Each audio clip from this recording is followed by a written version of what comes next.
Good evening सभी को। मैं अमरिंदर कुमार महतो गोड्डा झारखंड से फिर मैं एक बार लाइव आया हूँ, क्योंकि बहुत दुखद बात के साथ मैं लाइव आया हूँ। देश की बात है और सबसे पहले जो कश्मीर पुलवामा में आतंकी हमले में शहीद हुए वीर जवानों को सत सत नमन और भावपूर्ण श्रद्धांजलि।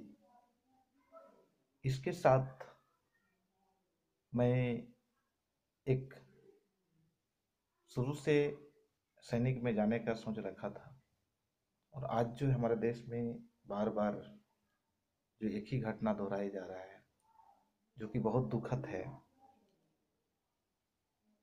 नहीं जा पाया, सेवा नहीं दे पा रहा हूँ, क्योंकि हम लोग को उस समय सिलेक्शन नहीं हो पाया। और आज जो ये सुनकर लगता है नहीं कि एक पल भी यहाँ घर पे बिता पाए। और कुछ जख्मी सैनिक हैं, उनको हम अपने तरफ से भावपूर्ण श्रद्धांजलि तो अर्पित कर ही रहा हूँ, उसके साथ उनकी आत्मा की शांति के लिए। और सैनिक क्या सोचते हैं हमेशा देश के लिए, कि साथी को क्या बोलते हैं घर जाने से पहले, कि साथी घर जाकर मत कहना, संकेतों में बता देना। यदि हाल मेरी माता पूछे तो जलती दीप बुझा देना। और इतने पर भी वो ना समझे तो आंसू तुम छलका देना। यदि हाल मेरी बहन पूछे तो सूनी कलाई दिखा देना। इतने पर भी वो ना समझे तो राखी तोड़ देना। यदि हाल मेरी पत्नी पूछे तो मस्तक झुका देना। इतने पर भी ना समझे तो मांग का सिंदूर मिटा देना। यदि हाल मेरे पापा पूछे तो लाठी तोड़ देना। यदि हाल मेरे बेटा पूछे तो उसका सर सहला देना। इतने पर भी ना समझे तो सीने पर लगा लेना। यदि हाल मेरा भाई पूछे तो खाली राह दिखा देना। और इतने पर भी वो ना समझे तो खाली राह दिखा देना। इतने पर वो ना समझे तो सैनिक धर्म बता देना।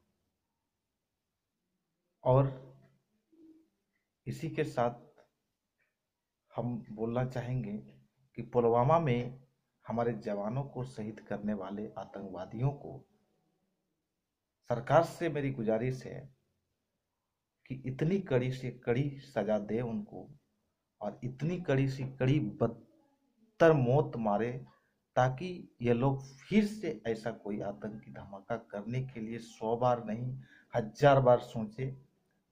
ऐसे कदम उठाने चाहिए। इसके लिए हम सभी को फेसबुक, व्हाट्सएप और जितना भी मीडिया है, जितने फ्रेंड्स हैं, सबसे निवेदन है कि कम से कम एक्टिव रहें। और ये हम लोग का घर की बात नहीं, ये देश की बात है। हम लोग यहाँ पे आराम से सोते हैं, लेकिन देश में जो जवान वहाँ पे हैं भूखे प्यासे, वो इस तरह से करते करते शहीद हो गए।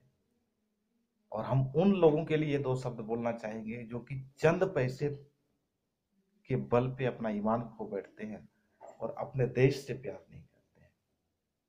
कि भरा नहीं है भावों से बहती जिसमें रफ्तार नहीं, वो हृदय नहीं पत्थर है जिसमें स्वदेश का प्यार नहीं। आज ऐसा लग रहा है कि देश की सेवा में मेरी मौत भी हो जाए तो मुझे इस पर गर्व होगा। और इसी के साथ हम ये भी बोलना चाहेंगे कि यह समस्या जो एक आदमी का नहीं है, पूरा देश का है। और जब तक हम ये देश में आर पार की लड़ाई नहीं लड़ेंगे, तब तक ये शायद नहीं हो पाएगा। और हर हमेशा जो है वहां से जो भी होता है तो वो सामने से नहीं वार करता है, हमेशा पीछे से करता है। तो ऐसा कुछ सॉल्यूशन निकालना है जहां से कि ये परमानेंट सॉल्यूशन हो, आर पार की लड़ाई हो। इतना ही कहकर मैं अपनी वाणी को विराम देता हूँ। जय हिंद, जय भारत। और जरूरत पड़े तो हम हमेशा तैयार हैं देश के लिए। कभी भी हमको एक आवाज मिले कि नहीं हमको चलना है, तो हम चलने के लिए तैयार हैं। क्योंकि ऐसे जिंदा रहने से तो कोई फायदा नहीं है ना। कोई मर रहा है, कोई यहाँ पे जिंदा रह रहा है, ये तो नहीं है। इसी के साथ जय हिंद, जय भारत। और फिर से बोलेंगे कि देश की सेवा में मेरी मौत भी हो जाए तो मुझे इस पर गर्व होगा। Thank you.